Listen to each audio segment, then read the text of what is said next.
Olá, sejam todos bem-vindos. Esse é mais um programa SB News que está começando agora.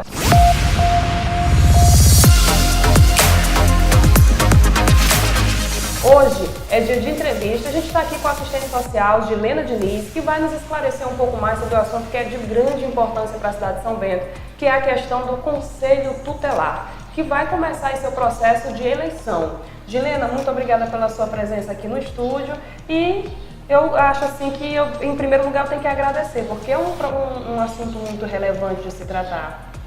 Realmente, eu que agradeço pela oportunidade de estar aqui e podendo dar minha contribuição, né, nesse sentido. Então vamos iniciar com a questão do Conselho Tutelar hoje em São Bento. Ele está atuante, ele funciona? Hoje o Conselho Tutelar ele está dentro daquilo que ele deveria realizar, né? Porém, deixa muito ainda a desejar, como não é só aqui, é uma realidade a nível de Brasil, né? Tem suas queixas, suas lamentações, por N situações que não vêm ao caso, mas que dentro do possível está atuando sim.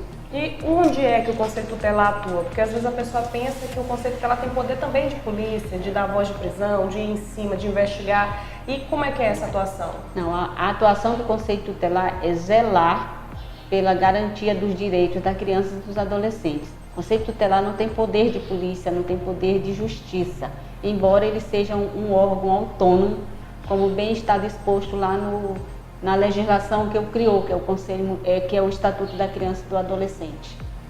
Então ele é como se fosse um representante, né, da criança e do adolescente para dirimir sobre, por exemplo, denúncias, né? Isso, justamente, ele atua nesse sentido, para que todos os direitos sejam garantidos, mas também a gente não pode esquecer que todo direito implica um dever. Então o Conselho Tutelar também atua nesse sentido, de imprimir medidas protetivas, mas sempre visando esses dois lados, direitos e deveres. Agora me diz, a questão do Conselho Tutelar nessa atuação, precisa ter alguém para denunciar algo que está acontecendo com uma criança ou com um adolescente, ou o próprio Conselho, ao avistar esse problema, pode ir lá e tomar alguma atitude? As duas situações. O Conselho, ele, como foi colocado, ele é um órgão autônomo, mas que ele precisa estar atento aos problemas sociais no que se diz respeito à questão da criança e do adolescente. E a participação da sociedade, da comunidade nas denúncias, ela é vital, né? Porque o Conselho sozinho ele não consegue trabalhar. Mas, ao mesmo tempo, ele precisa estar atento às questões que acontecem dentro do município, no caso, né? Focando essa situação, como trabalho infantil, como uma coisa que é muito comum, a gente vê muito nesse trajeto que eu faço daqui para Pinheiro, que eu vou e volto todo dia, é a questão de o transporte escolar. E a gente percebe muitas situações que expõem essas crianças ao perigo. Então, é uma situação que o Conselho Tutelar também poderia estar atuando, né? O trabalho, como eu coloquei, o trabalho infantil, a questão do abuso, as denúncias que chegam através do Disque 100, que aí é uma participação direta da sociedade. Essas denúncias são feitas de forma anônima, vão para a promotoria e posteriormente ela repassa para o Conselho Tutelar. Mas tem que ficar claro que o Conselho Tutelar ele não trabalha só, né? Ele faz parte de uma rede que se chama a Rede de Garantia de Direito, que envolve diversos órgãos públicos, né, dentro desse contexto, que é a promotoria, o juizado, as escolas, as políticas públicas do modo geral, os órgãos da assistência, CRAS, CREAS, os equipamentos de saúde, os órgãos de defesa de um modo geral. Sim, agora vem a parte importante, que é a questão da eleição para mais como é que se chama? Quadriênio de mandato. Como é que está esse processo? O processo está em fase inicial, né? No primeiro momento foi instituída uma comissão. Essa comissão é composta por membros do Conselho Municipal, que é o órgão que coordena todo esse processo, Conselho Municipal do Direito da Criança e Adolescente. Essa composição ela é paritária, ou seja, você tem representantes do poder público, mas também representantes da sociedade civil. E a partir daí essa comissão vai trabalhar juntamente com esse Conselho Municipal todas as etapas, né? Essas etapas elas se compõem anteriormente o Conselho Municipal ele delibera resoluções que orientam como trabalhar, como é que deve acontecer esse processo. Essas resoluções elas se pautam numa legislação maior, que é a legislação federal, mas também ela se pauta na legislação municipal, né, que é a Lei 93 de 2005, que criou a política municipal do direito da criança e adolescente. Ela se pauta também numa resolução importantíssima do Conselho Nacional do Direito da Criança, que é a 170 de 2014. Então, tem todo um aparato que orienta a realização dessa eleição. Essa eleição, posteriormente a emissão dessas resoluções, o Conselho também elabora, juntamente com essa comissão, um edital que está já em fase de conclusão, e esse edital ele tem todo um apoio do setor jurídico, inclusive tem uma advogada acompanhando esse processo, com a perspectiva de lançamento desse edital na próxima semana, para que as inscrições também comecem na próxima semana. Então é importante que todas as pessoas que tenham interesse em ser conselheiros tutelares, eles leiam esse edital para realmente saber o que é o conselho tutelar, qual a função do conselheiro tutelar, né? Como é que ele trabalha, o que é o perfil, porque não é qualquer pessoa que pode ser um conselheiro tutelar, né? Porque a causa que chega para o conselho tutelar é uma causa que hoje, infelizmente, ela está muito presente. São crianças com direitos violados das mais diversas formas, né? Crianças vítimas de abuso sexual ou da própria prostituição, esses abusos acontecendo dentro da própria família, crianças vítimas das violências das suas mais diversas formas, da física até a psicológica, que é uma das que mais marca. Então, ele tem todo um perfil para ser um candidato. Então, não é qualquer pessoa.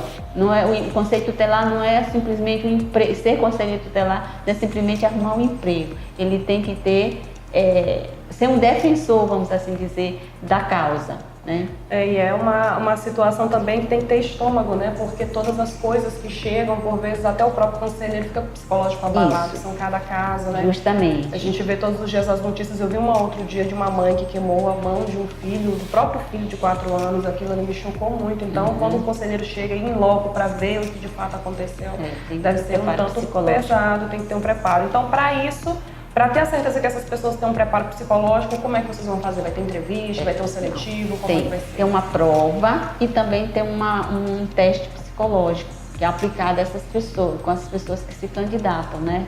Então, ao final de todo esse processo, é um processo muito longo, porque essa eleição é até em 2014, na última eleição que teve, anterior, melhor dizendo, a 2015, a eleição era um mandato de 3 anos, podendo ser reconduzido por mais um.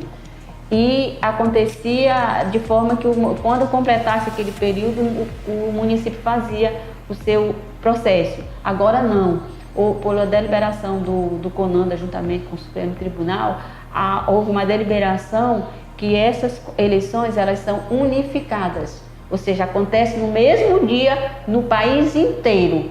E o dia da eleição é o primeiro domingo de outubro, um ano após a eleição para o presidente da República. No caso, a eleição aconteceu no passado, este ano é a eleição para conselheiro tutelar.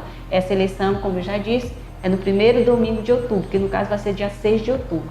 Mas anterior a isso, vem todo um processo. Que a eleição ele se assemelha muito com a própria eleição eleitoral de outros cargos políticos, né? E a posterior a isso, acontece a posse no dia 10 de janeiro do ano subsequente à eleição. Então, só para deixar claro, antes de acontecer a eleição, o candidato aliás, a pessoa que pretende ser um candidato tem que passar pelo seletivo, pelo teste psicológico, pela entrevista. Isso. Depois que ele passar por tudo isso, aí sim ele vai virar um candidato. Ele vai para a campanha. E essa campanha vai ser feita na cidade inteira? Isso, na cidade inteira. Zona urbana, zona rural, tem que acontecer. Com um diferencial que as oportunidades serão dadas para todos os candidatos indistintamente. né? Não pode ser de repente. Quem organiza esses movimentos é a própria comissão. Você está entendendo? Não é, por exemplo, dizer...